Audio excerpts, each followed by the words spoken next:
This is Vince Focarelli, and I know what you're thinking. He looks like a really scary man, and he used to be.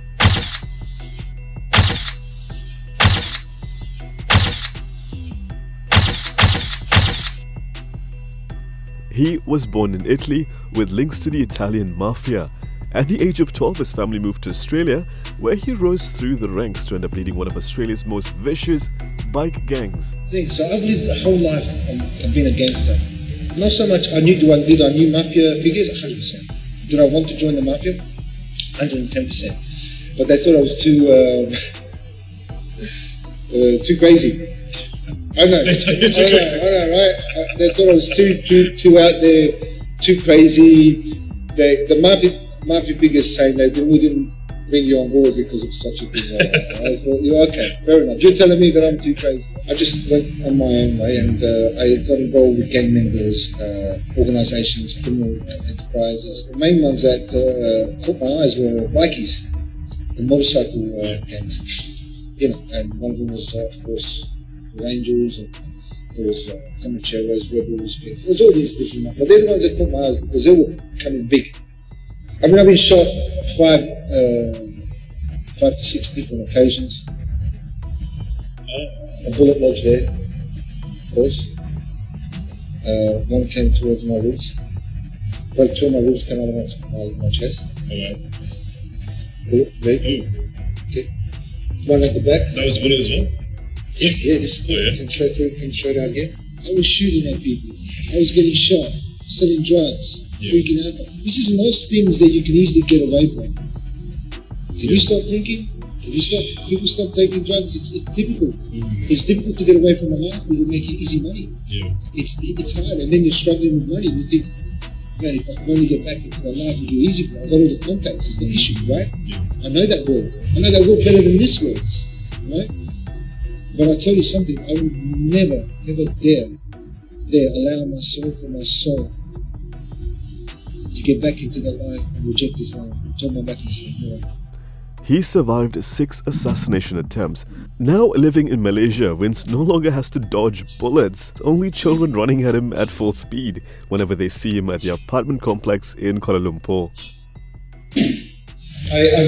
This is my passion, the youth. If I can, look, I can't change the world, but whatever world is around me, if I can make a difference with the kids. Like it's strange because most adults, when they see you, they might be afraid of you.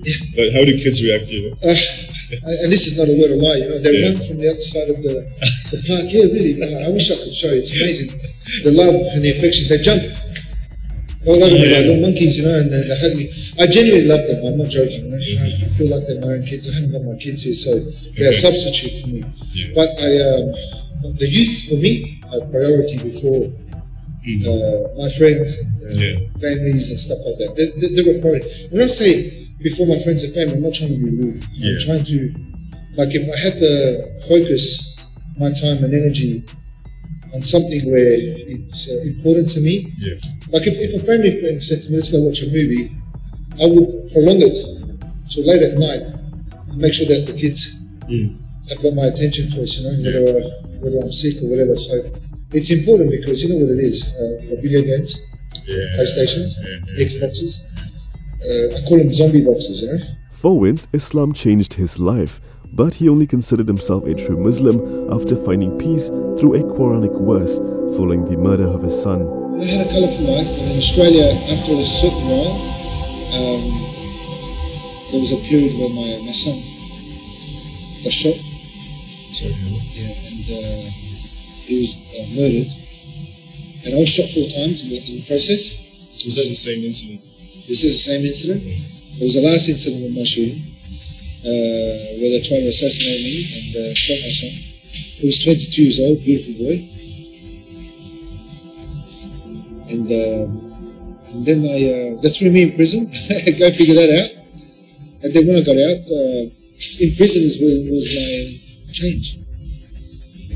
I was in prison and I saw my son's janaza on TV. It was very, very hard to watch. And I asked the chaplain, Catholic lady, but I spent 11 and a half years in prison in my life.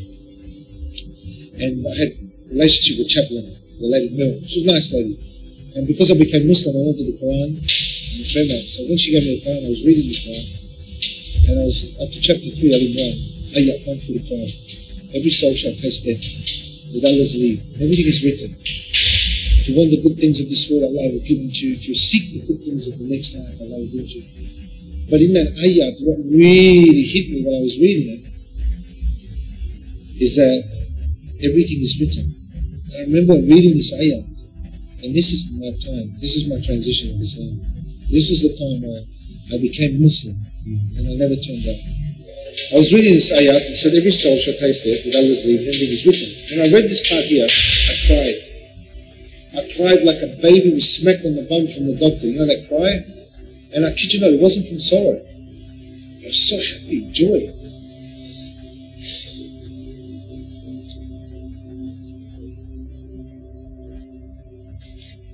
And I remember this time was so intense. I felt like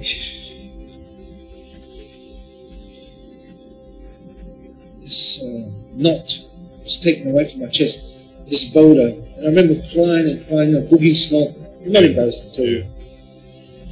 And I was so relieved, and I realized that my son was written for him. You know? When I realized this, that guilt, that burden, Allah says, I will not burden the soul more than it can bear. Since the January 2012 murder of his son, as a devout Muslim, Vince bowed out of the world of crime for good. But because of his violent criminal past, in 2017, the Australian government decided to deport him back to his home country, Italy. A move he says was politically motivated. This is when he decided to come to Malaysia, a place he says he has felt welcome. I tell you how, I love Malaysia. I truly do. I think this is one of the most beautiful countries. Of course, a lot of things need to, pick up. There's corruption everywhere, we know that. Let's not get into the politics. But the community itself, their culture, they've been so welcoming, especially for my mum. You know, when I took her to the, she's suffering from, she's dying from stage 4 cancer. So please make dua for her. When I take her to the Prince Court Hospital, like the Queen walked in. Oh, bro. Starting from the ballet. Oh man, like, and that warms your heart. And I'm not joking. Like the Queen just walked up. She's more important, right? Red carpet, you name it. From the ballet to the next, it's quick, everything she wants, and she gets looked after in such a beautiful way, and I'm so grateful for that. In Malaysia, Vince has a large following among Malaysians, especially after joining the Muslim Consumers Association, PPIM, led by its chief activist, Natsim Johan. Where I come from, it's unheard of what he does. Where I come from, Australia or Italy, it's unheard of what he does. To help the weak, the oppressed, in regards to the low-sharks. Really, really unheard of. Actually, it's never heard of. It's impossible. Honestly. Then when I found out what he was involved in, I thought, excuse me? Are you telling me? Yeah. I thought, what? It takes a very, very strong heart, very courageous man to do something like that. May Allah reward him, may Allah bless him, and protect him and his organisation, because it's unheard of where I come from. With the world of crime behind him, Vince spends most of his time now looking after his mother, who is fighting stage 4 cancer. But when he has free time, he helps youths build confidence through physical activities and self-defense. You have to really nurture them from not just when they're babies. Now is more important to nurture them. More important to nurture them than when they're babies, because now is the time where they are distracted the most.